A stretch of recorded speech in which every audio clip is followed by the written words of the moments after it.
Kamusta mga B? For transparency, this video is pre-recorded video since we need to prepare before the birthday, right? So again, happy birthday Akia, and mapapanood nyo itong video na to this coming November 6.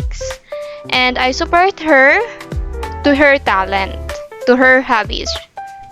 Because since I was young, since I was high school, this item is very in demand. Yes, this is Zadie. Gusto ko i-share sa kanya yung experience ko sa product na to since I was high school. Ito po yung nakatulong sa akin para magkaroon ng extra income. Yes, you heard right. Because while I'm studying, I'm doing makeup service. And ayun, sobrang sarap sa ears, right? Na marinig mo na sinusuportahan mo yung kanyang hobbies, kanyang talento sa pagbe-makeup. Makeup is part of arts po. Hindi po part ng kaartihan. Kaya sa mga manja-judge dyan, bahala na kayo man-judge. Basta ako, nakasuporta ako sa hobbies and talent ng aking pamangkin.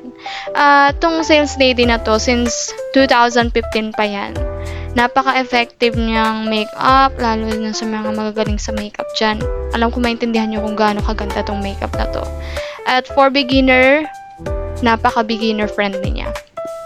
At never nagkaroon ng problema yung balat ko sa makeup na yan since high school pa ako. And ayun, ginagamit ko siya sa mga clients ko, sa mga batchmates ko, sa mga debut nila, birthday, and everything, and etc. So, ikaw, kung gusto mong bilhin tong product na to, click the yellow basket below. If nasa black app ka, if nasa blue app, pink app, or red app ka, click the link below sa mismong description box. Okay ba yung mga B?